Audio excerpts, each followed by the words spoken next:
So the functional junction between two neurons is called as synapse. Pre and post synaptic membrane with close proximity without any synaptic cleft is called as electrical synapse. Across the membrane, here you can see the membrane, sodium channel, potassium channel. Here you can see the sodium potassium pump. What is resting potential? During the process of generation or conduction of nerve impulse, when neuron is not conducting an impulse.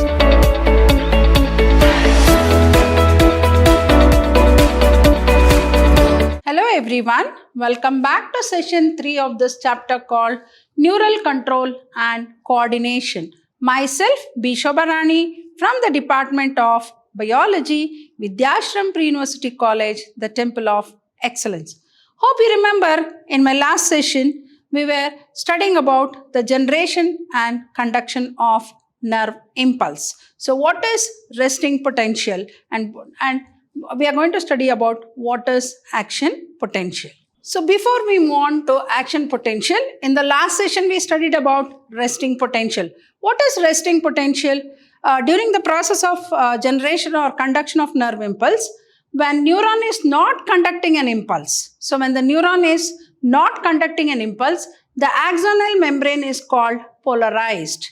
As we know at rest, so at rest, the axoplasm, that is the cytoplasm of the axon, will have high concentration of potassium ions and low concentration of sodium ions.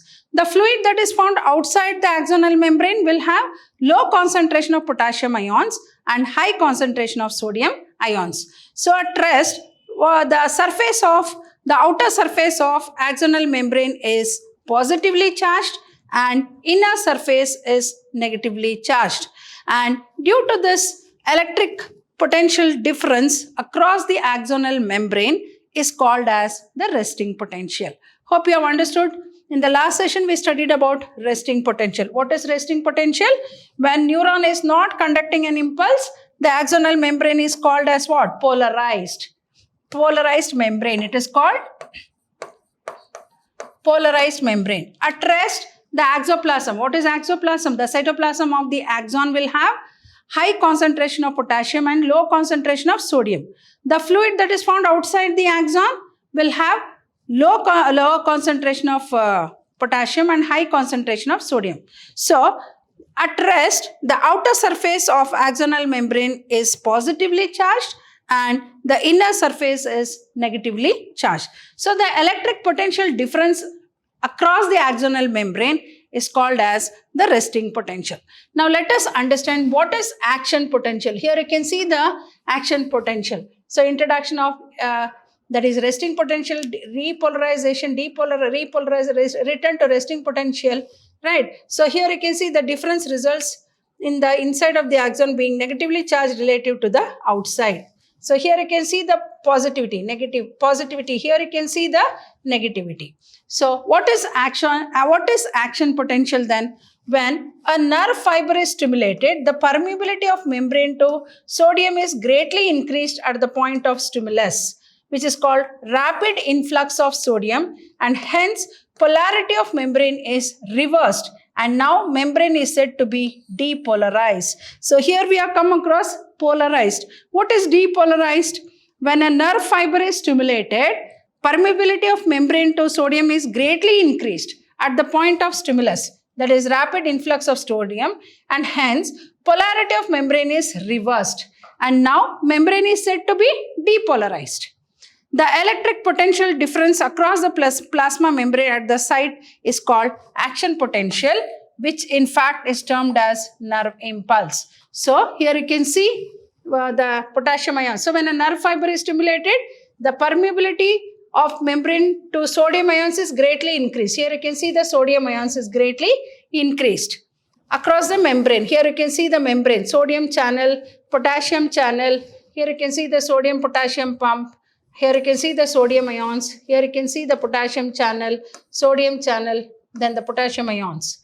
So when a nerve fiber is stimulated, the permeability of membrane to sodium is greatly increased at the point of stimulus, that is rapid influx of sodium, and hence polarity of membrane is reversed and now membrane is said to be depolarized. So the electric potential difference across the plasma membrane the electric potential difference across the plasma membrane at the site is called as what? Action potential, which in fact is termed as what? Nerve impulse. So what is action potential? The electric potential difference across the plasma membrane at the site is called action potential. What is resting potential? The electric potential difference across the resting polarized membrane is called resting potential. So action potential, resting potential. So what is resting potential? When neuron is not conducting an impulse, the axonal membrane is called polarized membrane. At rest, the exoplasm will have more high concentration of potassium and low concentration of sodium. And the fluid outside will have low concentration of potassium and high concentration of sodium. Right? So this will lead to what? Outer surface of axonal membrane being positively charged and the inner surface is negatively charged. So the electric potential difference across the resting potential membrane is called as what? Resting potential. So what is action potential? When a nerve fiber is stimulated, the permeability of membrane to sodium is greatly increased at the point of stimulus. So there is rapid influx means entry of sodium ions, and hence polarity of the membrane is reversed. There it was less amount of sodium. Here it is high sodium. And now membrane is said to be depolarized. Less sodium, polarized. More sodium, influx of more sodium, depolarized. So the electric potential difference across the plasma membrane at the site is called what? Action potential, which in fact is termed as what? Nerve impulse.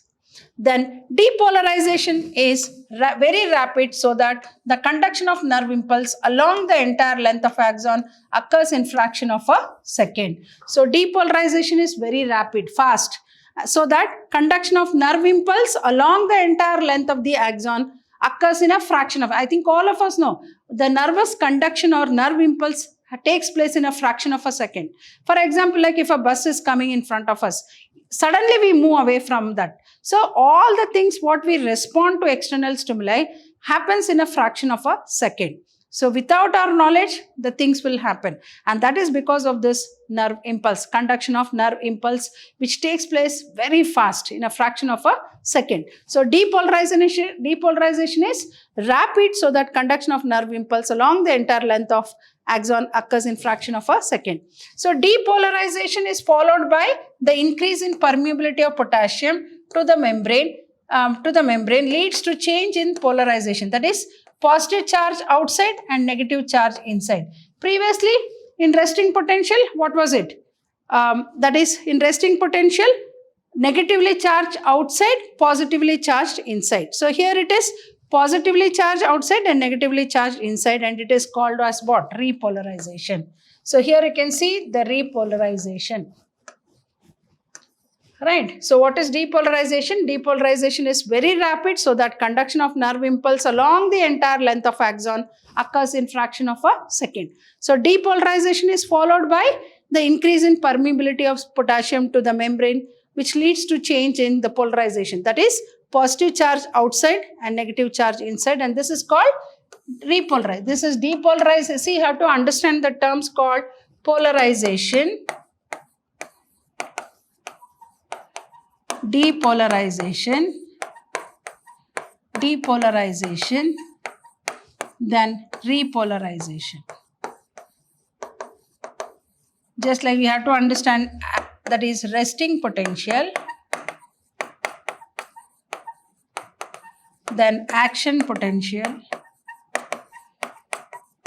Right? Hope you have understood all these terms. Then depolarization is followed by the increase in permeability of potassium ions to the membrane, leading to change in polarization, that is positive charge outside and negative charge inside. It is called repolarization, as we know. Regain of resting potential takes place due to action of sodium potassium ATPase enzyme, which transports 3 sodium ions inside and 2 potassium ions inside with the expense of 1 ATP, and it continues till thrusting potential becomes minus 70 MV. So here you can see the difference results in the inside of the axon being negatively charged relative to the outside. So here you can see the resting potential, depolarization, repolarization, return to the resting potential, right? So depolarization is followed by the increase in permeability of potassium ions to the membrane leads to change in polarization. That is positive charge outside and negative charge inside. So it is called repolarization. Then regain of resting potential takes place due to action of sodium and potassium ions at the expense of an energy. And ATP enzyme which transport 3 sodium ions and 2 potassium ions with the expense of 1 ATP. It continues till resting potential becomes minus 70 MV. So transmission of impulse through synapse. What is a synapse? So this is also a very important term we should understand. Synapse. You have studied about the structure of a neuron. The axon ends with a branching part called telodendrites having a knob-like structure called synaptic knobs. Synaptic knobs. Bulb-like structures are called knobs. Bulb-like structure. Bulb-like structure is called as knob. And these knobs will have a chemical substance which is called as neurotransmitter. Neurotransmitter. And neurotransmitter might be dopamine or it might be even acetylcholine. Acetylcholine.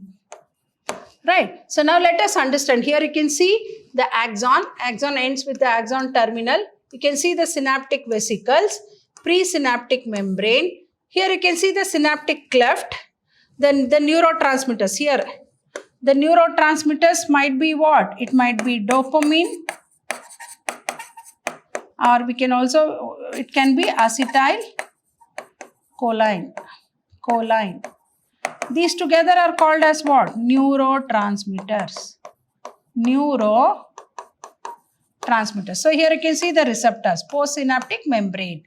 So transmission of impulse through synapse. What is a synapse then? How do we define the word called synapse? The functional junction between two neurons is called as a synapse. So what is a synapse? The functional junction. What do you mean by junction? Two meeting points. So when two neurons meet, that particular junction where the two neurons meet is called as a synapse. So the functional junction between two neurons is called as a synapse. So the synapse is formed by the membrane of a presynaptic neuron. Here you can see the presynaptic neuron which may or may not be separated by a gap called synaptic cleft. So the functional junction between two neurons is called as synapse. A synapse is formed by the membrane of a presynaptic neuron which may or may not be separated by a gap called synaptic cleft. Hope you understand the transmission of impulse through synapse. Then there are two types of synapses. So what is a synapse? The functional junction between two neurons is called as a synapse. A synapse, how is it synapse formed? A synapse is formed by the membrane of a presynaptic neuron which may or may not be separated by a gap called synaptic cleft. And here we can see in the synaptic knob the neurotransmitters like it might be dopamine or acetylcholine. So synaptic knobs are nothing but bulb-like structures. Here you can see bulb-like structures. Then there are two types of synapses. What are they? One is called the electrical synapse. The other one is called the chemical synapse. Electrical synapse and the chemical synapse. So the functional junction between two neurons is called as a synapse. And there are two types of synapses. One is called the electrical synapse. The other one is called as a chemical. What is electrical synapse? Pre and post synaptic membrane with close proximity without any synaptic cleft is called as electrical synapse. Then what is chemical synapse? The pre and post synaptic membrane is separated by a fluid-filled synaptic cleft. So a synapse with pre and post synaptic membrane but with close proximity but without a synaptic cleft. Here you can see the synaptic cleft here. Here you can see that. So this, if synaptic cleft is not there, then it is called as an electrical synapse. So pre and post synaptic membrane with close proximity without any synaptic cleft. What is chemical synapse? The pre and post synaptic membrane is separated by a fluid-filled synaptic cleft. So here you can see the pre-synaptic and post-synaptic, it is separated. So this is called chemical synapse. This is called as a chemical synapse because this is separated by a synaptic cleft. Here you can see the synaptic cleft. Hope you have understood what is synapse. This is a very important question which might be asked in the examination. What is a synapse? The functional junction between two neurons is called as a synapse. So what are the two types of synapse? One is called the electrical synapse, the other one is called chemical synapse. What is electrical synapse? Pre and post synaptic membrane with close proximity without any synaptic cleft. Chemical synapse, the pre and post synaptic membrane is separated by a fluid filled synaptic cleft. We have understood the concepts of this very interesting chapter called neural control and coordination. So there are a lot of concepts to understand. So in this particular session, we studied about the generation and conduction of nerve impulse. Then we studied about what is a synapse, what are the types of synapses, etc. So in the coming session, I'll be discussing about another very interesting concepts of this particular chapter called neural control and coordination. Till then, goodbye and thank you.